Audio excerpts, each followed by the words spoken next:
اعوذ باللہ من الشیطان الرجیم بسم اللہ الرحمن الرحیم وَلِكُلٍّ وِجْهَةٌ هُوَ مُوَلِّيهَا فَاسْتَبِقُوا الْخَيْرَاتِ أَيْنَمَا تَكُونُوا يَأْتِ بِكُمُ اللَّهُ جَمِيعًا إِنَّ اللَّهَ عَلَى كُلِّ شَيْءٍ قَدِيرٌ۔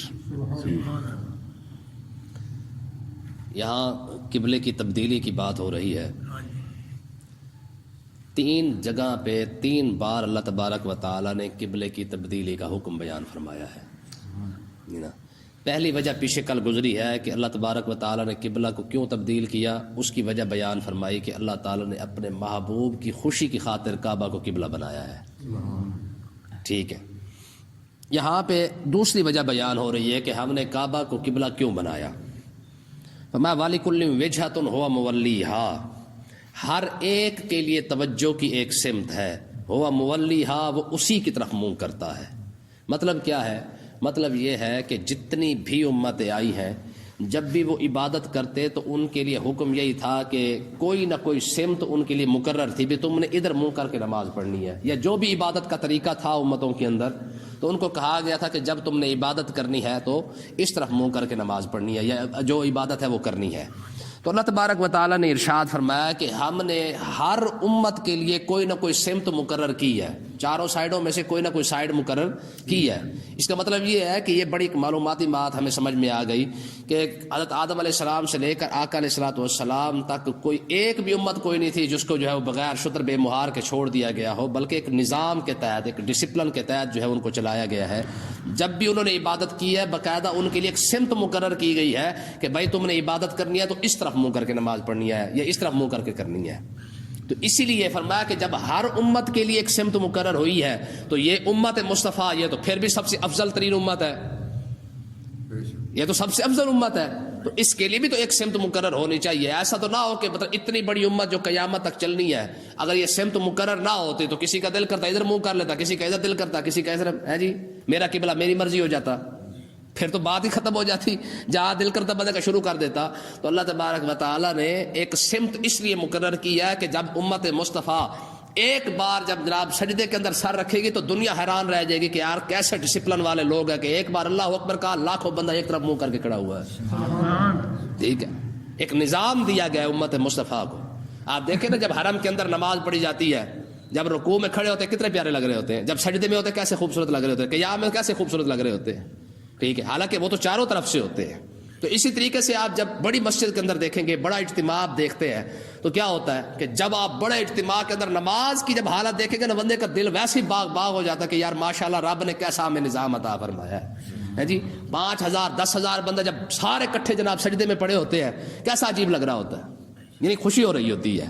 تو اللہ تبارک و تعالیٰ نے یہ دوسری وجہ بیان فرمائی، فرمایا محبوب ہم نے کیونکہ ہر ایک کے لیے، پہلی وجہ کیا تھی، ہم نے قبلہ کیوں بنایا؟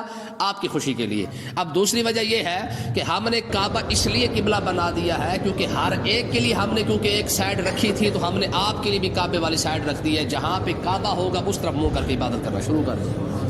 آگے دیکھیں جی، فاستبقوا الخیرات، اللہ تبارک و تعالیٰ نے ارشاد فرمایا نیکیوں کے اندر ایک دوسرے سے سبقت لینے کی کوشش کرو۔ ہم کہاں لگے ہوئے ہیں؟ ہم تو جناب دنیا داری کے معاملے کے اندر جو ہے وہ مقابلے ہو رہے ہیں، ٹھیک ہے، لیکن نیکیوں کے معاملے میں ہمارا مقابلہ ہے ہی نہیں۔ لیکن صحابہ کرام کیا کرتے، وہ ہمیشہ نیکیوں کے مقابلے کے اندر جو ہے وہ نیکیوں میں اپنا مقابلہ کیا کرتے تھے۔ غزوہ تبوک کے موقع پر حضرت عمر رضی اللہ تعالیٰ عنہ آدھا مال گھر کا لے کے آئے، صدیق اکبر ان کے مقابلے میں پورا مال لے کے آ گئے۔ حضرت عثمان غنی رضی اللہ تعالیٰ عنہ کے شہزادے حضرت عبد الرحمن یہ کھڑے تھے مقام ابراہیم پر، اور انہوں نے کہا جی آج میں نے 10 سپارے ہی پڑھ دینے ہیں۔ ٹھیک ہے، عثمان غنی آئے، انہوں نے ان کو پیچھے کیا، اپنے پورا قرآن ہی پڑھ ڈالا۔ ہمارے مقابلے دیکھیں کر کٹ کے ہے جی، ہمارے کر کٹ لگی ہوئی ہے، ٹھیک ہے جی، اور دنیا جو ہے وہ جناب جا رہی ہے، اب اس طرف جا رہی ہے۔ اور صحابہ کرام ان کے مقابلے ایسے تھے۔ حدیث پاک کے اندر آتا ہے، بزرگان دین فرماتے ہیں، تاریخ کی کتابوں سیرت کی کتابوں میں یہ بات ملتی ہے، صحابہ کرام جب باپ بیٹا آپس میں اکٹھے بیٹھتے نا، وہ باقاعدہ جہاد میں جانے کے لیے قرعہ ڈالا کرتے تھے۔ ابا کہتا تھا میں نے جانا ہے، بیٹا کہتا تھا میں نے جانا ہے۔ کہا ابا پھر ایسے نہیں ہوگا، پھر ایک بندہ کیونکہ گھر رہنا ہے اور ایک بندے نے جانا ہے، تو اب یہ ہوگا کہ آپ قرعہ ڈال لیں، جس کے نام قرعہ نکل آئے گا وہی جہاد پہ جائے گا، اس کے علاوہ دوسرا کوئی نہیں جائے گا۔ یعنی ہماری مقابلے بازی جو ہے وہ انگریزی بولنے کے چکر میں ہے۔ اور میرے پاس ایک وکیل صاحب آئے، کہنے لگے جی میرا بچہ ہے 2 سال کا، لیکن پھر انگلش بولتا ہے۔ میں نے کہا پہلا کلمہ بھی اس کو یاد کرایا وہ آپ کے پاس بھیجیں گے نا پھر جی انگلش پھر گھر بیٹھ کے یاد کروا دی ہے اور کلمہ یاد کروانے کے لیے ہم نے مسجد میں بھیجنا ہے. تو اپنے دیکھیں نا آج سے 20-25 سال 40 سال 50 سال پیچھے چلے جائیں, ہمارے گھروں کے اندر جو باتیں ہوتی ہیں نا وہ صرف اور صرف یا تو بزرگان دین کی باتیں ہوتی تھی, ٹھیک ہے, یہ جو نانا کمپنی اور دادا کمپنی تھی, آپ جب بھی ان سے باتیں سنتے پیری فقیری والی باتیں سنتے, دین والی باتیں سنتے تھے. اور آج بیٹھ کے کیا ہوتی ہیں جی, کہتے ہیں ہمارا بچہ جو ہے وہ فلانی چیز ٹاپ کر رہا ہے, ہمارا بچہ فلانی چیز ٹاپ کر رہا ہے. تو اللہ تبارک و تعالیٰ نے ارشاد فرمایا اگر مقابلے کا شوق ہے نا پھر نیکیوں میں کر کے دیکھ لو. کیوں؟ اس کی وجہ بھی آگے بیان فرمایا انما تکونوا یات بکم اللہ جمیعا, فرمایا تم جہاں بھی ہوگے اللہ تعالیٰ تم سب کو اکٹھا کر دے گا. ہاں یہ کوئی نہ سمجھے کہ کوئی حرم کے اندر کھڑا ہے, کوئی باہر کھڑا ہے, کوئی کہاں کھڑا ہے, کوئی کہاں کھڑا ہے, اس کی قبول ہوگی اس کی قبول نہیں ہوگی. نہ, فرمایا تم جہاں بھی ہوگے جہاں عبادت کرو گے ایک دن ایسا اللہ تبارک و تعالیٰ نے فرمایا میں لے آؤں گا, وہاں پہ کیا ہوگا, تمہاری جہاں بھی کی ہوئی عبادت ہوگی اس دن تمہیں اکٹھا سب کو کرنے کے بعد, چاہے یہودی ہو چاہے عیسائی ہو چاہے مسلمان ہو, فرمایا اس دن سب کو اکٹھا کروں گا اور جس نے جہاں پہ عبادت کی ہوگی یا گناہ کیا ہوگا یا غلطی کی ہوگی اس کا جزا بھی دوں گا اور عذاب بھی دوں گا. ایسا نہیں ہوگا کہ جناب والا جو جہاں پڑا اس کو وہیں پہ لگا دیا جائے گا. نہ, میں سب کو رب نے اکٹھا کر ہی دینا ہے. کیوں؟ ان اللہ علی کل شیء قدیر, رب ہر شے پر قدرت جو رکھتا ہے, جب اس کی قدرت ہے تو پھر وہ ہر شے کر سکتا ہے, تو تمہیں اکٹھا بھی کر سکتا ہے. آگے دیکھیں جی, ومن حیث خرجت فول وجهک شطر المسجد الحرام, میں محبوب آپ جہاں بھی ہیں جہاں سے بھی آئیں, فول وجهک شطر المسجد الحرام, آپ بھی اپنا منہ جو ہے وہ کعبے کی طرف پھیر لیں. آپ چاہے بدر سے آئے, چاہے احد سے آئے, چاہے خندق سے آئے, چاہے تبوک سے آئے, جہاں سے مرضی محبوب آپ تشریف فرما ہو, ٹھیک ہے, آپ نے کیا کرنا ہے, جدھر بھی آپ ہوں گے جب عبادت کا ٹائم آ جائے, نماز کا ٹائم آ جائے, جہاں مرضی آپ کھڑے ہوں, جدھر مرضی آپ کا منہ ہو, آپ نے اپنا رخ انور ہمیشہ کعبے کی طرف ہی رکھنا ہے. ٹھیک ہے, وَإِنَّهُ لَلْحَقُّ مِن رَبِّكَ, کیوں؟ اس وجہ سے کہ یہ جو تبدیلی ہوئی ہے نا کعبے کی, یہ رب آپ کے رب کی طرف سے حق ہے. یہ حکم جو دے دیا گیا یہ آپ کے رب کی طرف سے بالکل حق ہے. وَمَا اللَّهُ بِغَافِلٍ عَمَّا تَعْمَلُونَ, اور تم جتنے بھی عمل کرتے ہو, عام لوگوں کو کہا جا رہا ہے تم جتنے بھی عمل کرتے ہو رب تمہارے اعمال سے غافل نہیں ہے. آگے دیکھیں جی, اب یہاں پہ آقا علیہ السلام اور پوری امت مصطفیٰ کو یہاں پہ خطاب کیا گیا ہے. فرمایا وَمِنْ حَيْثُ خَرَجْتَ فَوَلِّ وَجْهَكَ شَطْرَ الْمَسْجِدِ الْحَرَامِ, اے محبوب جہاں بھی آپ ہوں آپ اپنا چہرہ مسجد حرام کی طرف پھیر لیں. وَحَيْثُ مَا كُنْتُمْ فَوَلُّوا وُجُوهَكُمْ شَطْرَهُ, یہ تیسری وجہ بیان کی جا رہی ہے کہ ہم نے کعبہ کو قبلہ کیوں بنایا ہے. اور میں مسلمانوں تم بھی جہاں پہ ہو اپنا چہرہ تم سب کے سب کعبے کی طرف پھیر لو. آقا علیہ السلام کو بھی کہا گیا اور تمام امت مسلمہ کو بھی کہا گیا کہ اب تم نے عبادت کرنی ہے تو تم نے کعبے کی طرف منہ کرنا ہے. اب کیوں ہم نے کعبہ تبدیل کیا ہے, اس کی تیسری وجہ یہ ہے لِأَلَّا يَكُونَ لِلنَّاسِ عَلَيْكُمْ حُجَّةٌ, میں ہم نے اس لیے بنایا تاکہ یہودی اور عیسائی جو اہل کتاب ہے, ٹھیک ہے, دونوں نصرانی اور یہودی, تاکہ یہ آپ پر کوئی حجت نہ قائم کر سکے, آپ پر کوئی اعتراضات نہ کر سکے. لے جی پہلے آپ نے ادھر بنایا وہ تب آپ نے ادھر کر لیا ہے, میں آپ نے ان کے اعتراضات کی طرف نہیں دیکھنا. کیوں؟ اس کی وجہ یہ ہے کہ قبلہ پہلے بھی تبدیل ہوتا آیا ہے. جب ہم نے ہر ایک کے لیے سمت مقرر کی تھی ہم نے آپ کے لیے بھی کر دی ہے. اب یہاں پہ کسی کو اعتراض کی گنجائش نہیں ہے. جیسے رب نے پہلے تمہارے لیے قبلہ بنایا تھا اسی رب نے کعبے کو قبلہ بنایا ہے, تو اب تمہیں اعتراض کیوں ہے بھائی. تو اللہ تبارک و تعالیٰ نے ارشاد فرمایا اِلَّا الَّذِينَ ظَلَمُوا مِنْهُمْ, اب قبلہ کی تبدیلی کے بعد بھی اگر کسی کو اعتراض ہے تو فرمایا یہ پھر وہ لوگ ہیں جنہوں نے اپنی جانوں پر خود ظلم کیا ہے. اس کا مطلب یہ ہے کہ رب کے کسی بھی حکم پر اعتراض کرنا اپنے آپ کو نقصان دینے والی بات ہے. جب رب نے کعبہ بنا دیا تو کسی کو اعتراض کا حق نہیں ہے. آگے دیکھیں جی, بڑی خوبصورت بات اللہ تبارک و تعالیٰ نے ارشاد فرمایا فَلَا تَخْشَوْهُمْ, اور ان سے نہ ڈرنا, ان کے اعتراضات سے نہ ڈر جانا. کیسی بات ہے یار, یہودی اعتراض کرے تم کعبہ چینج کر دو, ایسی بات نہیں ہے. جو اتنا مرضی ہے عیسائی ہو یہودی ہو یہ چیختے رہے چلاتے رہے, ان کی باتوں میں نہ آنا, ان کے اعتراض کو دیکھ کر کعبہ نہ بدل لینا. واخشونی, مجھ سے ڈرنا. ہائے ہائے کیسی بات ہے. ان کے اعتراض دیکھ کر جو ہے وہ تم جناب سارا کو نہ چھوڑ کے بیٹھ جانا, کیونکہ ان سے ڈرنے کی ضرورت نہیں ہے. اس کا مطلب یہ ہے کہ انبیاء پر لوگ تار و تشنیع کرتے آئے ہیں, انبیاء ہمیشہ سنتے آئے ہیں. اور دوسرا مسئلہ اس سے یہ بھی ثابت ہو گیا کہ جب آپ دین پر چلنا شروع کریں گے تو لوگ آپ پر اعتراض کریں گے. میں محبوب جب ہم نے آپ کو کہہ دیا نا آپ نے ادھر منہ کر لے کعبے کی طرف, تو لوگ آپ پر اعتراض کریں گے, لیکن فلا تخشوہم, ان سے ڈر نہ جانا. یہ مسلمانوں کو کہا جا رہا ہے. ان کے اعتراضات کو دیکھ کر ڈر نہ جانا. تو اس سے مسئلہ ثابت کیا ہوا کہ لوگوں کی باتیں دیکھ کر بندہ جو ہے وہ حق سے پیچھے نہ ہٹے ہے جی, دین سے پیچھے نہ ہٹے. لوگ اعتراض ہمیشہ کرتے رہتے ہیں, لوگوں کی عادت ہے. لوگوں نے ہمیشہ یار لوگوں نے تو رب کو نہیں چھوڑا ہے. سردی آ گئی, اب دیکھ لیں سارے دو دو کپڑے لے کے بیٹھے ہوئے نا, اب بھی اعتراض ہوگا لے ہون کدھر جائیے, ہون اتنی سردی بڑھ گئی, ہون کدھر جائیے بھائی. اعتراض تو رب پر ہو گیا. گرمی آ جائے گی, اب کہاں جائے یار, سایہ نہیں مل رہا, اب کدھر جائے, اب لائٹ بھی نہیں آ رہی, اب ادھر سے گرمی اتنی زیادہ کر دی گئی ہے. اعتراض تو رب پر ہو گیا. تو اس کا مطلب کیا ہے؟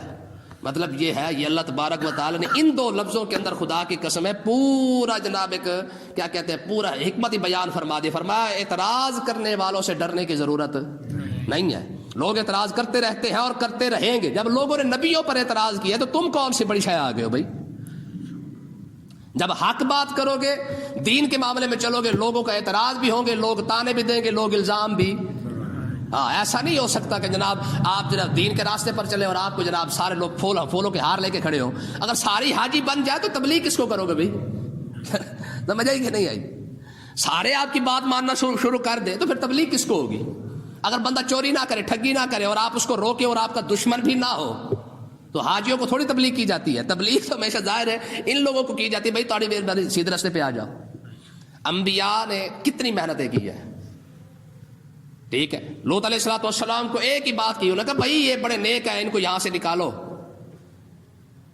یہ لوط علیہ السلام کو کہا گیا ہے, یہ اپنے آپ کو نیک بناتے ہیں, تھوڑی مہربانی ان کو یہاں سے نکال دے. اور نکالا گیا.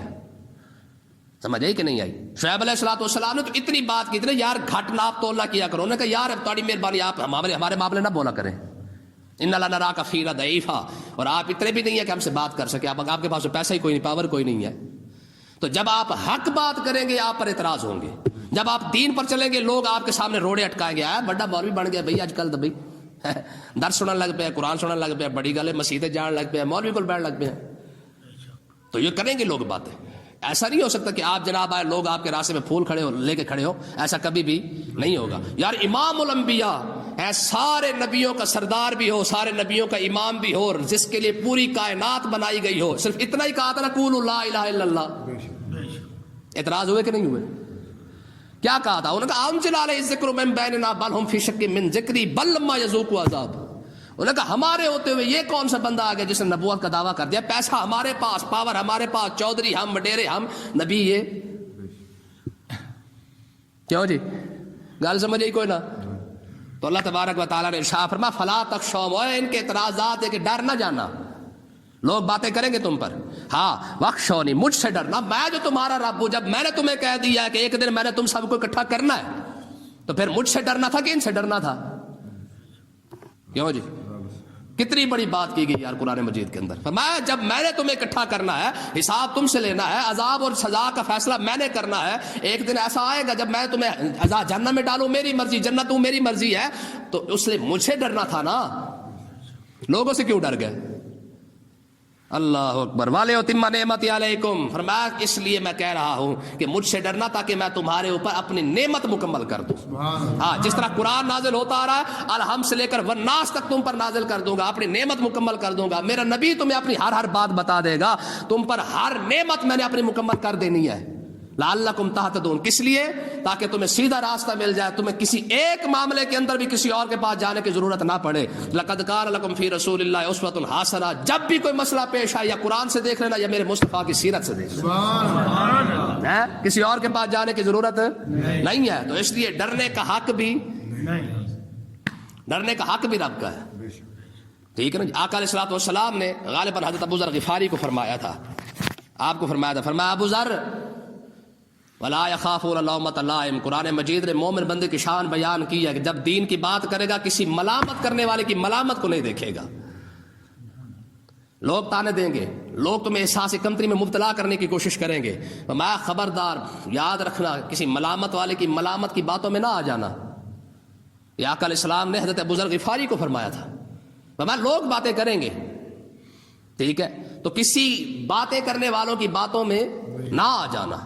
ٹھیک ہے نا جی. اس لیے یاد رکھیں یہی وجہ ہے کہ ہمارے جتنے ائمہ کرام ہیں جب انہوں نے حق بات کی تو نتیجہ کیا نکلا؟ کسی کا جنازہ جیل سے اٹھا, کسی کو سریعام کوڑے مارے گئے، کسی کو حضرت امام مالک رضی اللہ تعالیٰ عنہ جب آپ کو کوڑے مارے گا نا، ننگی پیٹھ پر کوڑے مارے گا، یار امام مالک کو آقا علیہ الصلوۃ والسلام نے ارشاد فرمایا اس مدینے کے اندر ایک عالم پیدا ہوگا جو میرے دین کو ایسے کھڑا کر دے گا جیسے کھڑا ہونے کا حق ہے۔ ٹھیک ہے، علماء کا اجماع ہے اس بات پر، کہتے ہیں کہ اس عالم کا نام امام مالک ہے جس کو عالم مدینہ کہا جاتا ہے۔ تو کیا خیال ہے، کچھ بھی نہیں ہوا کیا ہے؟ لوگ ہار لے کے کھڑے ہوئے تھے؟ نہیں، ایک ہی مسئلہ اٹھا، امام مالک نے جب اس کی مخالفت کی، آپ نے فرمایا یہ مسئلے کے لیے دلیل دو، میں ماننے کے لیے تیار ہوں۔ جب اس کے لیے خلق قرآن کے مسئلے میں جب دلیل نہ پیش کر سکے، ٹھیک ہے، خلق قرآن کا مسئلہ اٹھا امام مالک کے دور میں کہ قرآن مخلوق ہے، آپ نے فرمایا نہیں، ھذا کلام اللہ، یہ رب کا کلام ہے۔ ہاں تم کہتے ہو کہ قرآن مخلوق ہے تو اس کے لیے دلیل دے دو۔ ہاں پھر آپ کیا کہتے ہیں؟ کہتے ہیں میں کہتا ہوں ھذا کلام اللہ، یہ رب کا کلام ہے، تو بات ختم۔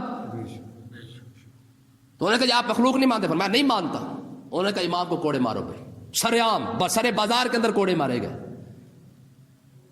نہیں، اللہ کی قسم میں حقیقت آپ کو کہہ رہا ہوں، یہ جیل کے اندر نا میں نے ایک بار یہ بات کی تھی، میں نے کہا خدا کا شکر ہے اور تو کوئی اللہ جل کوئی بات ہے یا نہیں ہے، کم سے کم اور کچھ نہیں، ہمارے حصے کے اندر وہ بڑوں کی سنت تو آ گئی ہے نا۔ جب ہمارے بڑے جیلوں کے اندر گیا تو ہم بھی چلو ناشتہ ماشتہ کر ہی آیا نا جیل کا۔ تو امام مالک رحمۃ اللہ علیہ پتہ کیا فرماتے؟